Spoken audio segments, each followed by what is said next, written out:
నమస్తే అండి అందరికీ. జై రామకృష్ణ. దృఢ సంకల్పం గురించి మనం నేర్చుకుంటున్నాం ఈ మంత్ అంతా కూడా. ఎంత వీలైతే అంత ఆ వారంలో ఏది మీకు నచ్చితే దాని గురించి వాయిస్ మెసేజ్ కానీ లేదా రాయటం కానీ చేస్తూ ఉండండి. అప్పుడు దానివల్ల మనకి బాగా బెనిఫిట్ ఉంటుందన్నమాట. నేటి సద్భావన. నిరాకారుడైన ఆ సర్వవ్యాపకుని శక్తి ముందు ఏది నిలవజాలదు అంటున్నారు. అంతే కదా, ఆ భగవంతుడు అనుకుంటే మనకి ఎంతటి అడ్డంకులైనా తొలగించేస్తాడు. ఎంత సామాన్యుల్ని కూడా అంటారు కదా, గడ్డిపోచని కూడా ఘనకార్యాలకి వినియోగించుకుంటాడు అని చెప్తారనమాట. ఎంత తక్కువ వాళ్ళైనా, ఎంత ఏమీ లేని వాళ్ళని కానీ అలాంటి వాళ్ళనే ముఖ్యంగా ఎన్నుకుంటాడు భగవంతుడు.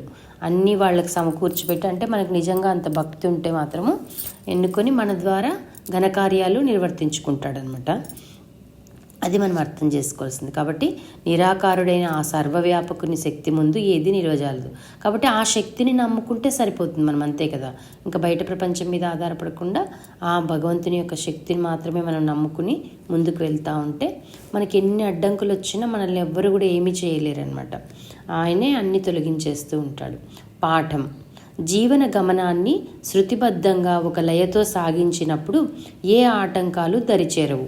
అంతే కదా, మనం రోజుకి ఒక షెడ్యూల్ ఉండాలి, ఒక ప్లాన్ ఉండాలి, డైలీ ఏం చేయాలనేది. అంటే ఆ ప్లానింగ్లో మనం రోజువారీ పనులతో పాటు భగవంతునికి ఎంత సమయం కేటాయిస్తున్నాం అనేది కూడా ఇంపార్టెంట్ అనమాట.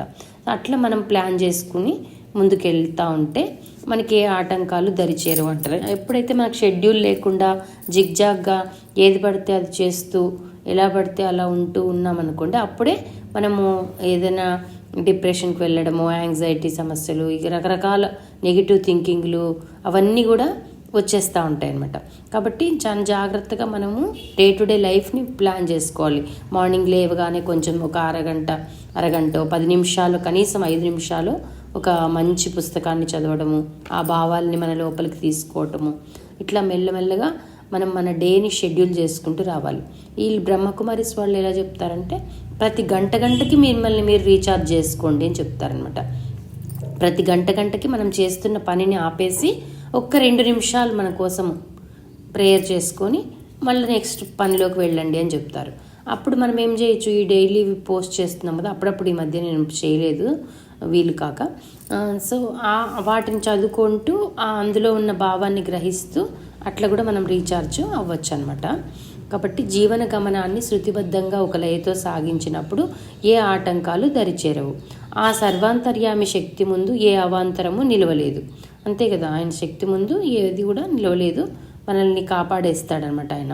ఒక చీకటి గదిలోనికి దీపాన్ని తీసుకుని వచ్చినట్లయితే చీకటి ఏ విధంగా పారిపోతుందో అదే విధంగా మన అంతరంగంలోనికి సత్యం అనే వెలుగును తీసుకురాగలిగితే ఇంకా ఏ చెడు కష్టము అక్కడ నిలవదు, మనం అజేయులుగా నిలుస్తాం.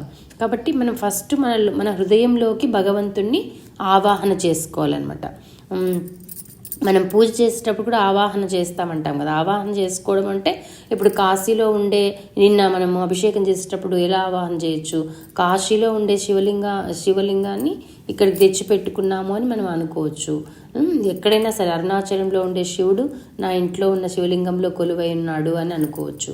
అట్లా దాన్నే ఆవాహన అంటారనమాట. ఆవాహన చేసుకుంటూ మనం పూజ చేస్తే ఏమవుతుందంటే ఇంకా ఫలితం ఇంకెక్కువ ఉంటుంది.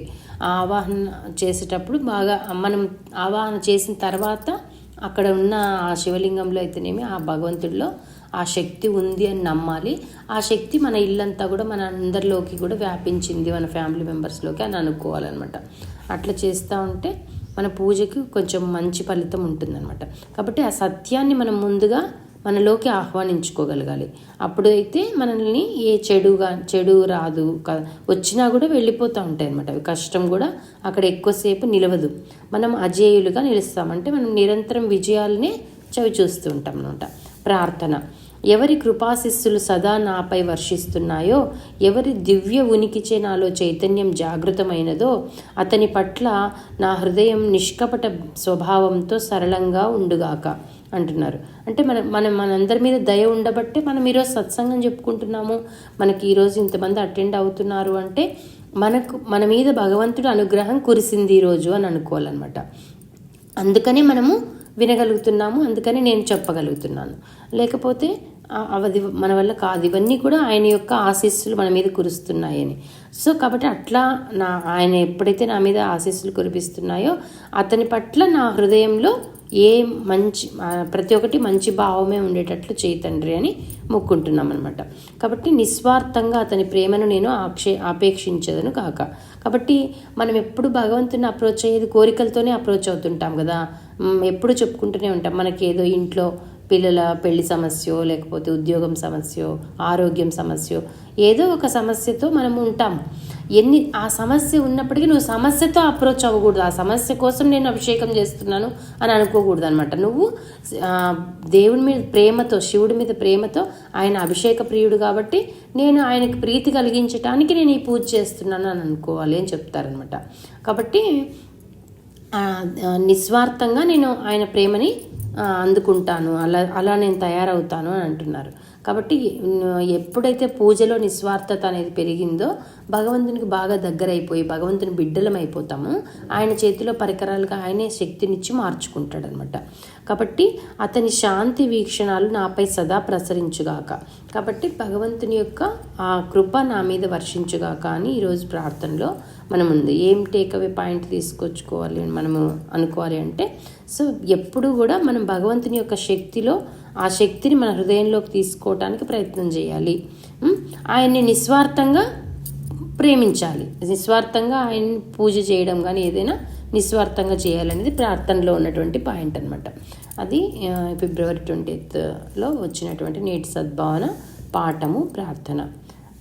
థ్యాంక్ యూ అండి. జయ రామకృష్ణ.